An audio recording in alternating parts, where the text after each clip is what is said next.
দর্শক, এই মুহূর্তে যমুনার সামনে ব্রিফিং চলছে, সরাসরি চলে যাচ্ছি সেখানে। দেখেন, আমরা আমাদের দলের পক্ষ থেকে প্রধান উপদেষ্টার সাথে যে আলাদা বৈঠক অনুষ্ঠিত হয়েছে, সেখানে আমরা স্পষ্টভাবে বলেছি, মাননীয় প্রধান উপদেষ্টা, আমাদের কাছে তথ্য আছে জাপার কাঁধে ভর করে আপা ফিরে আসতে পারে। এবং আমরা এটিও বলেছি যে বাংলাদেশের গোয়েন্দা সংস্থা 18 সালে নির্বাচন করেছে, 14 সালে নির্বাচন করেছে, 24 সালে নির্বাচন করেছে।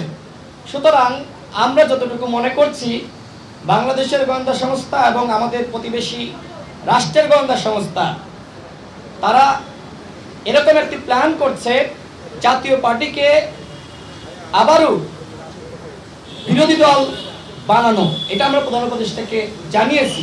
তিনি আমাদেরকে বলেছেন, তাই নাকি? তিনি একটু বিস্মিত হয়ে আমাদেরকে জানিয়েছেন।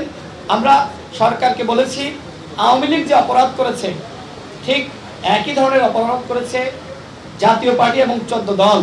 সুতরাং আওয়ামী লীগকে আপনারা যেভাবে নিষিদ্ধ করেছেন, ঠিক একই প্রক্রিয়ায় জাতীয় পার্টি এবং 14 দলকে নিষিদ্ধ করতে হবে। আমরা প্রধান উপদেষ্টাকে স্মরণ করিয়ে দিয়েছি, আমাদের দল গণ অধিকার পরিষদের